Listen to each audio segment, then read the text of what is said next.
행정부가 오늘을 기점으로 캐나다와 멕시코에 25% 관세를 부과한다고 밝혔습니다. 트럼프 대통령이 우크라이나에 대한 군사 원조를 전면 중단하라고 명령하고 나섰습니다. 불법 체류자 체포 추방 작전의 속도를 올리기 위해 RCE가 신속 추방 대상자들부터 추방하는 작전을 전개하고 나섰습니다. 내일은 소나기를 동반한 폭풍이 내릴 것으로 전망, 퇴근길 혼잡이 예상됩니다. 트럼프 대통령이 목재 생산량을 늘려 주택 건설 비용과 목재 비용을 낮추는 방안을 내놨습니다. 지난 주말 앤드류 쿠오모 전 뉴욕주지사가 차기 뉴욕시장 선거 출마를 공식 선언했습니다.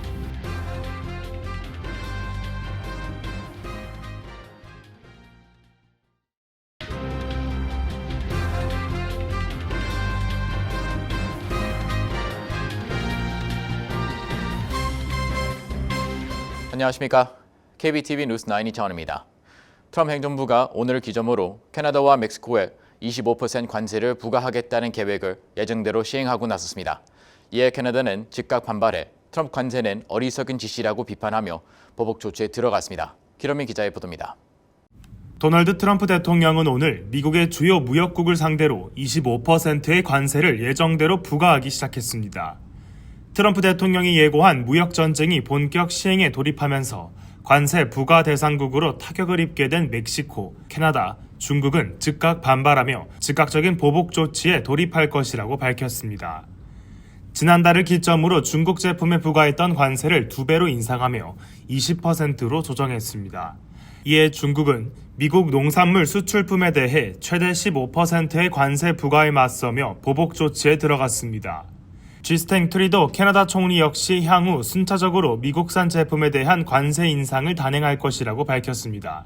트리도 총리는 오늘 미국이 가장 가까운 파트너이자 동맹국인 캐나다를 상대로 무역 전쟁을 개시했다고 비판하며 트럼프는 러시아와 긍정적인 협력을 논의하고 있으며 거짓말을 일삼고 살인을 저지른 독재자 푸틴과 마음을 함께하고 있다고 비판했습니다.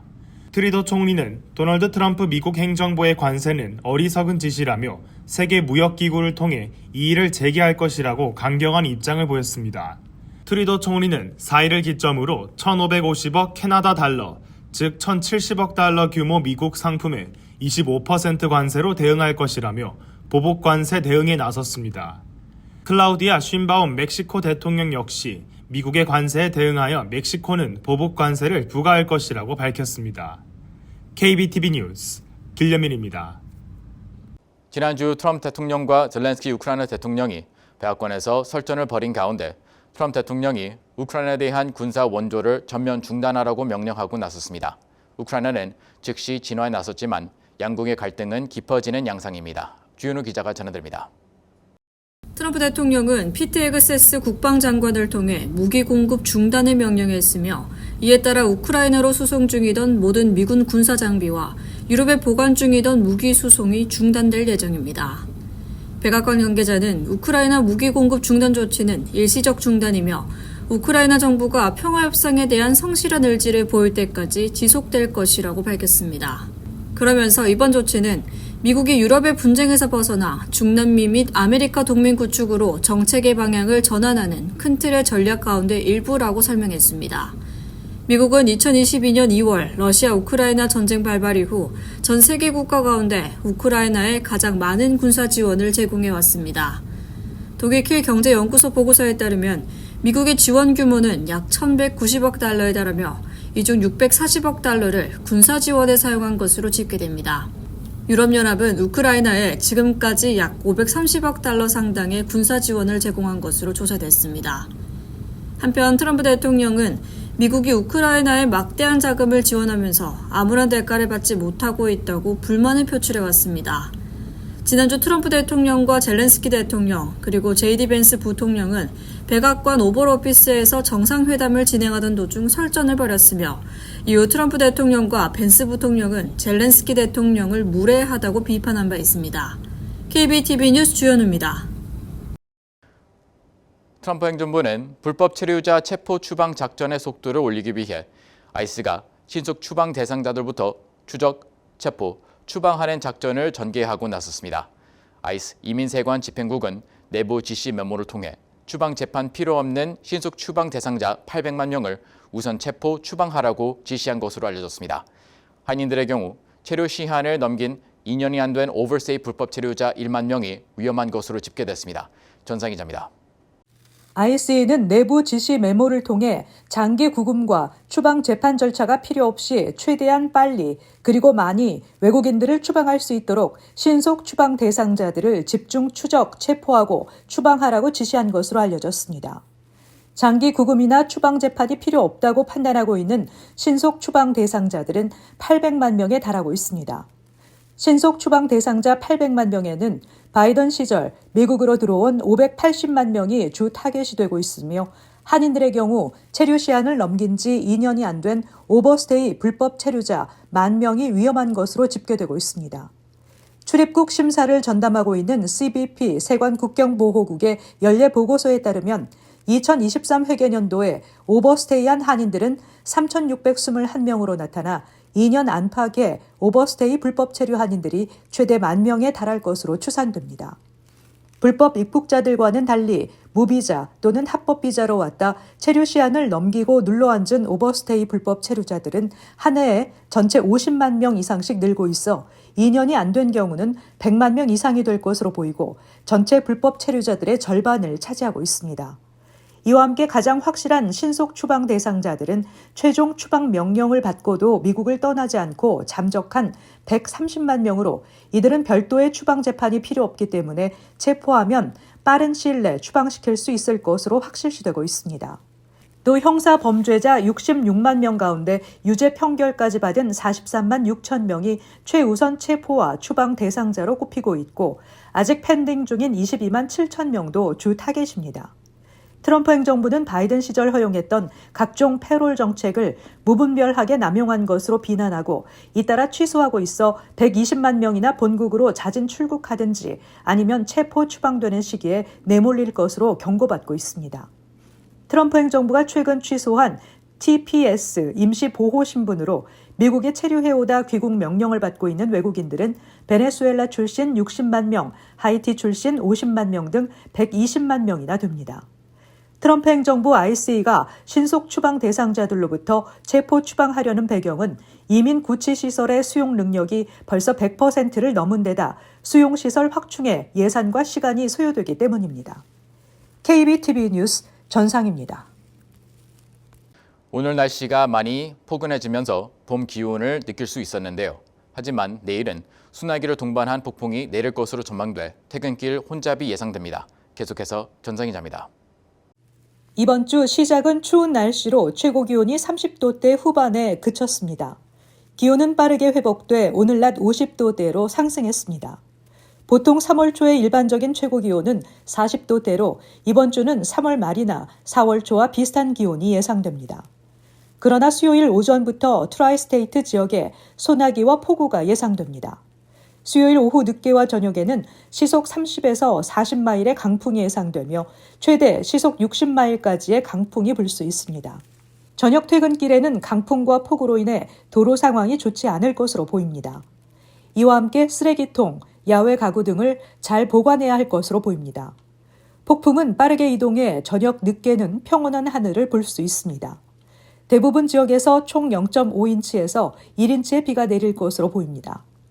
한편 뉴욕 일원은 작년 가을의 가뭄에서 회복되지 않아 비가 절실히 필요한 상황입니다. 대부분 지역은 여전히 심각한 가뭄을 겪고 있습니다. 이번 비 뒤에는 목요일부터 5도에서 10도까지 기온이 떨어지겠지만 지난 주말 같은 추위는 아니며 주말까지 정상 기온을 보이겠습니다. 다음 주는 기온이 60대대로 올라가며 봄 날씨가 예상됩니다. KBTV 뉴스 전상입니다.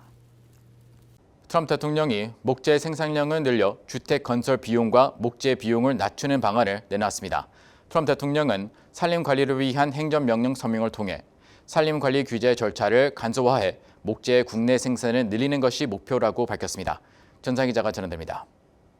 이번 행정명령은 덤불 청소와 목재 제거 등 기타 프로젝트들이 환경이나 멸종위기종 보호법 같은 규제 검토로 지연되지 않도록 하고 있습니다. 이는 산불이나 다른 자연재해로 손상된 나무를 제거해 목재의 시장 가치를 회복하기 위한 것입니다. 백악관은 산림 관리 외에도 캐나다와 브라질, 독일로부터 목재 수입에 대한 의존도를 낮추기 위해 국내 목재 공급을 늘려 주택 건설 비용과 목재 비용을 낮추는 계획을 전했습니다. 트럼프 대통령은 산림 관리 부실에 대해 환경 정책을 오랫동안 비난해 왔습니다. 피터 나바로 백악관 무역 제조 담당 수석 고문은 형편없는 목재 산림 정책은 산불을 유발하고 어류와 야생동물의 서식지를 훼손시킨다고 지적했습니다. 나바로 수석 고문은 목재 수출국이 시장에 목재를 싸게 팔아 발생한 대규모 무역 적자가 미국의 경제 번영과 국가 안보를 희생시키고 건설과 주택 비용을 증가시킨다며 이를 바로잡아야 한다고 언급했습니다. 트럼프 대통령은 또 하워드 러트릭 연방 상무장관에게 목재 수입에 대한 잠재적 관세 부과 정책을 검토하도록 지시했습니다. 이는 트럼프 대통령이 철강과 알루미늄에 관세를 부과하고 반도체와 의약품 등 다른 수입품에 관세를 약속한 이후 나온 조치입니다. KBTV 뉴스 전상입니다. 지난 주말 앤드루 콤모 전 뉴욕 주지사가 차기 뉴욕시장 선거 출마를 공식 선언하면서 뉴욕시 정치 구도가 빠르게 변화하고 있습니다. 주윤우 기자입니다.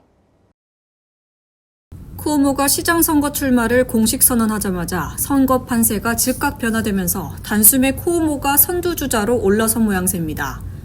아담스 시장은 쿠오모의 공식 출마 사실을 알고 있다면서도 그의 선거 캠페인 영상은 보지 않았다고 말했습니다. 아담스 시장은 2020년 뉴욕시에서 무슨 일이 일어났는지 생각해보라며 팬데믹 여파로 범죄율이 급증했고 실업률이 치솟았었다고 지적했습니다. 하지만 지금 뉴욕시 행정부를 잘 이끌어온 결과 범죄율과 실업률이 하락했고 어려움을 극복했다고 강조했습니다. 쿠오모 전 주지사는 2021년 전현직 보좌관 성추행 혐의에 휩싸이며 주지사직에서 불명예 사임한 바 있습니다. 브래드 랜더시 감사원장은 3일 성폭력 피해자 지원 단체들과 공동 기자회견을 개최하고 쿠오모가 성추행 혐의와 관련해 개인적 법률 비용으로 사용한 $2,800만 달러의 세금을 반환하라고 요구했습니다. 한편 쿠오모는 범죄 증가에 대한 우려를 표하며 뉴욕시를 구해낼 것이라고 공약을 내걸었습니다. 이어 3세 무상 보육, 무료 버스 노선 확대, 저렴한 주택 건설을 약속하고 나섰습니다. 현재까지 민주당 뉴욕시장 선거에 출사표를 던진 후보자는 에릭 아담스 현 뉴욕시장, 브래드 랜더 뉴욕시 감사원장, 스캇 스트링거 뉴욕시 전 감사원장, 제시카 라모스 뉴욕주 상원의원 등이 있습니다.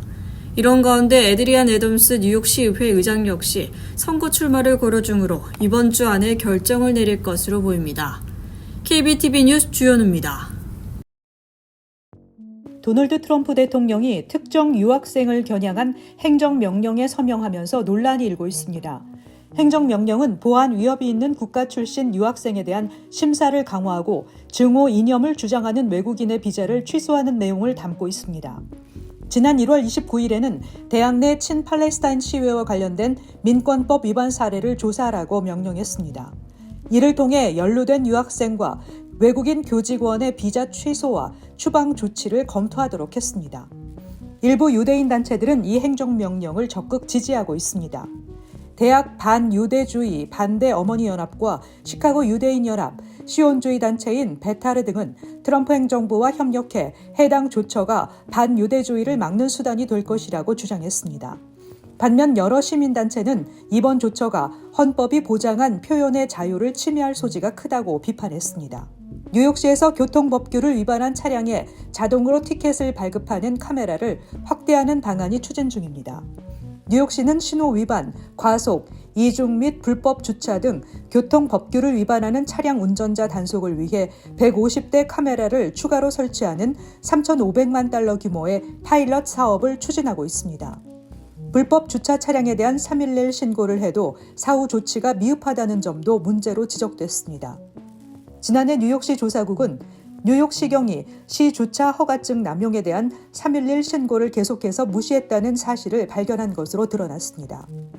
데이터에 따르면 지난해 뉴욕시에서는 253명이 교통사고로 인해 사망했으며 이는 261명이 사망한 재작년 수치에 비해 소폭 감소한 수치입니다.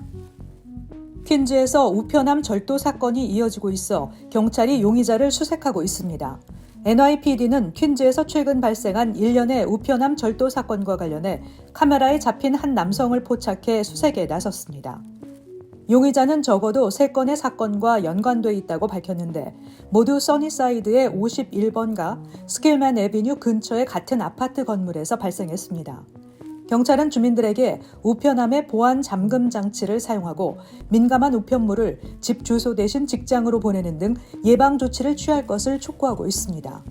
당국은 용의자에 대한 정보를 가진 사람이라면 누구나 제보해 줄 것을 요청하고 있습니다. 일본 2위 완성차 업체인 혼다가 미국의 관세를 피하기 위해 차세대 시빅 모델을 멕시코가 아닌 미국에서 생산하기로 한 것으로 전해졌습니다. 소식통에 따르면 멕시코 공장에서 2027년 11월부터 차세대 시빅 모델 생산에 들어갈 예정이었지만 인디애나주로 생산 기지를 바꾼 뒤 생산 일정이 2028년 5월로 연기됐습니다. 인디애나 공장의 시빅 생산 물량은 연간 약 21만 대가 될 전망입니다. 글로벌 제약업체 파이저도 필요할 경우 미국 공장 생산 물량을 늘리겠다고 밝혔습니다.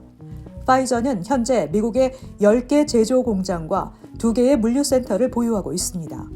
앞서 트럼프 대통령은 지난달 20일 백악관에서 파이저, 일라이 릴리, 머크 등 글로벌 제약사 대표들을 만나 미국으로 생산 기지를 이전하지 않으면 관세를 물게 될 것이라고 압박한 것으로 전해졌습니다. 잠시 후 커뮤니티 브리핑을 전해드립니다.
이어서 환율과 증시 전해드립니다.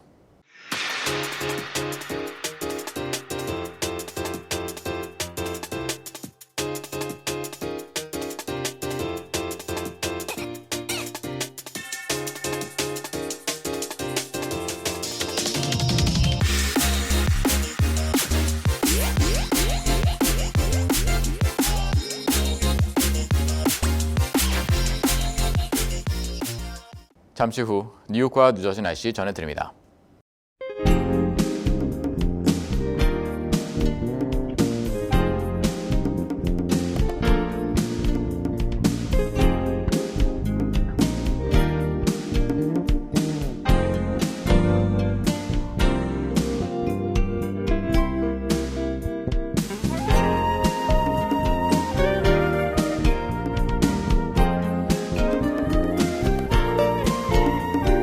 KBTV 뉴스9 마칩니다. 오늘도 시청해주셔서 감사합니다.